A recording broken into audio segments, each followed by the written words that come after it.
Ito pa din ano. Kakain nila lahat, no? Katrinin ko ba? Kasi bawal ang meat bukas. Kain niya yan.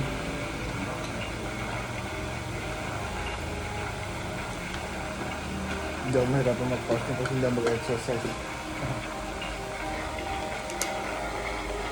Simba tayo.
Ang pag-abot o pag-abot center ay ang pansamantalang tirahan ng stress dwellers. Ang production center naman, logistics hub ng relief pack sa Visayas at Mindanao. Sa gitna ng trabaho, hindi na iwasan ng Pangulo ang pagtaro. Sinasabi ko sana nga, hindi na magkabagyo, hindi na magkasakuna, mapulog na lang sana lahat yung utang natin. Pero lumagay nila, kasi Bukod sa pagiging ekonomista, may bagong criteria si BBBM sa papalit sa kanya. Alamin natin sa agenda report ni Ivy Reyes. Ito naman kanya ang standards ng Pangulo para sa kanyang successor, confident at Pangalawang manok ko na. Ang kailangan ng masa ay taong hindi pamumulitika. Nakuha nyo na lahat. Tutuunan ng pansin. Andito na. Hindi ang pagpapaunlad ng bayan. Nagpaalala ang Pangulo na ang magiging agenda ng iba ay paulit-ulit na pag-criticize. Yun lang ang tanging nagiging trabaho. Walang ibang ginawa kundi siraan lang ang pinag-programa ng administrasyon. Hindi raw sapat na may pagmamahal sa bayan ng susunod na presidente. Dapat daw ay mahinong panghahawakan sa ayusin ng problema sa edukasyon at unawaan na hindi para lang sa paglalabang ang titulo ng isang Pangulo. Kamakailan lang, sinama ni Vice President Sara Duterte ang administrasyon at sinabing di makagat ang paglalakad ni PBBM sa Malacanang. Bukod pa sa hindi magagaling na cabinet secretaries ito. Sinagot na ito ng palasyo at muling pinagtuunan ng pansin ang pagkatatakbo ng vice sa Department of Education kung saan nagsilabasan umano ang mga multo ni Sara. Ghost vouchers, ghost feedbacks, ghost laptops, ghost school materials. Rapang multo ito. Nangyayon sa Presidente, nung siya ay Debt and Secretary, huwag mong ipahit kay Pangulo. Dagdag ng Malacanang, hindi dapat magpanggap ang isang leader na nais maging Pangulo dahil mauuwi lang sa wala ang lahat ng pinaghirapan ng gobyerno. Para sa agenda, Ivy Reyes, Dominar News Channel. Award-winning ang serbisyong hatid ng Mactan Cebu International Airport sa bawat pasahero. Pasok sa global standards ang paliparan na ngayon ay nangungunan sa Asia-Pacific region. Yan ang agenda report ni Marian Boy. Kilala bilang best airport sa buong Asia-Pacific ang Mactan Cebu International Airport sa 2025 Airport Service Quality Customer Experience Award. 700,000 pasahero ang sumurvey at tumabas na panalo ang Mactan sa 5 to 15 million passenger category. Ibig sabihin, maraming pasahero ang masaya at kontento sa serbisyo ng paliparan dito sa Mactan. Unang nakamit ng airport ang pagkilala noong 2024. Overall, ito kasi is an award for customer experience. So what the passenger has experienced as soon as the guest inside the Mactan International Airport, from check-in counters, his experience with check-in counter clerks, with immigration officers, with our passenger service agents, our customs officers, the rest of those that are working at the Mapasa International Airport. Also level 3 na sa customer experience sa Mactan International Airport. Ibig sabihin, napapabilang na sila sa mga matataas sa kategorya when it comes to passenger service at excellence worldwide. Lagay ko na yung kanin dito para may lasa. Kuha ka pa.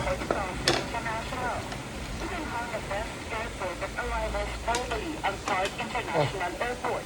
Natutuwa naman ang ilang Kunin mo yung manager steak sa doon. Lapu-Lapu City Dito sa sa mga parangal kanina. na Nasa pag-grab nalagay ng na airport ice sa Cebu. Tulad na lang Sano na Sa isang rep? operation. Nagpag siya na hindi Pinoy, nakaranas din ng magandang pakikitulong mula sa mga taga-Mactan Airport. But to maintain it is difficult. So I hope that it can maintain the same standard that we're having now. Mahirapan, hindi naman raw ito imposible. Basta magkatuwang ang private at public sector sa pagpapanatili sa paliparan na world class. Para sa agenda, Mary Ann Uy, Leonardo News Channel, sa Sagat pa sa puesto ng tagumpay. Kala ng bawat memorabilia ni Pinoy Taxi Graduate Manny Pacquiao.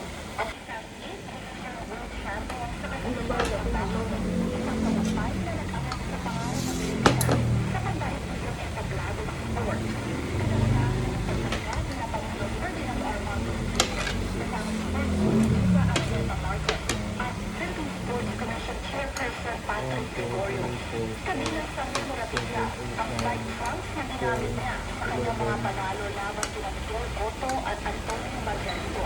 Ngayon din ang isang World Boxing Council Championship belt na sinisimbolo sa ilan sa pinakamahalagang punto ng kanyang karera. Sa kanyang mensahe, binigyan din ng Pangulo na sa kabila ng pandaigdigang tagumpay ni Pacquiao, nanatiling siyang tapat sa kanyang pinagmulan at patuloy na nagbibigay takal sa bansa. Sa buong kasaysayan ng Pilipinas, there was never a time when we were more proud of 1, 2, 3, 4, winning over the fights. And since but hindi lang kasi napakagaling niya. Never niya kinalimutan ang pagkapinay niya. Para naman kay Pacquiao, ang turnover ay may malalim na personal na kahulugan at isang paraan ng pagkabalik sa bayan. This memorabilia represents stories of perseverance, sacrifice, faith, and unwavering determination. They stand as enduring reminders that every triumph achieved was made possible through the collective prayers, support, and unity of the Filipino people. Each piece carries with it the spirit of a nation that believes in courage, resilience, and the power of dreams. At habang ang ilan sa mga alaala ni Pacquiao ay mananatili sila sa museo bilang bahagi ng kasaysayan, patuloy pa rin susulat ang kwento ni Pacquiao. Sa Setyembre makalipas ang isang dekada, muling aakyat ang pambansang kamao para sa inaasahang rematch kontra kay Floyd Mayweather Jr. Isa malamang laban na muling magpapalalim sa mundo ng boxing. Para sa agenda, Sheila Salaysay, Leonardo News Channel.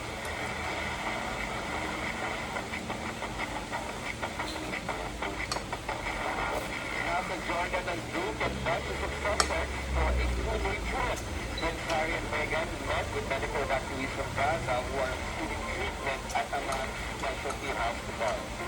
The royal couple also visited a refugee camp. Kasama nila ang World Health Organization sa visit, which aims to highlight efforts supporting communities affected by conflict and displacement. Ito ang first international tour ni Harry and Meghan as a couple since August 2024. Looks like Selena Gomez loves every bit of her controversial husband, Benny Blanco. Sa IG story, Selena posted a video of her kissing Benny, and as a caption, I fall more and more in love with you every day, my love. This comes amid buzz about his alleged gross appearance sa kanyang bagong broadcast series. Started kasi sa video with Selena Gomez. At ngayon nag-iusap-usapan at netizens sa IG ng Benny. Bakit 2024, Benny also sparked tawagin niyang soggy and dry ang mga pagkain from a popular Filipino fast food chain. Naging ang pagdating sa lower de la Cruz Rock City at Missouri as pinagmamalaki ni British broadcaster Piers Morgan ang kanyang denied housekeeper. On Instagram, sinabi ni Morgan na happy 40th birthday ang tinawag niyang wonderful Cory. Si Cory daw ang quote, incredibly loyal and hardworking cleaner, nanny, and all-around business ng kanyang family. For the past 16 years, he further described Cory as the pride of the Philippines who never looks a day older. Morgan ended his post by saying thanks to Cory for everything he has done.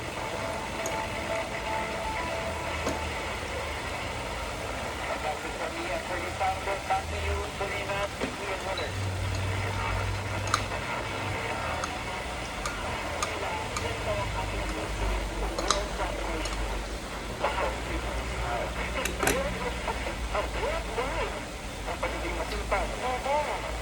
Pinky, marami bang Pilipino sa Philippines?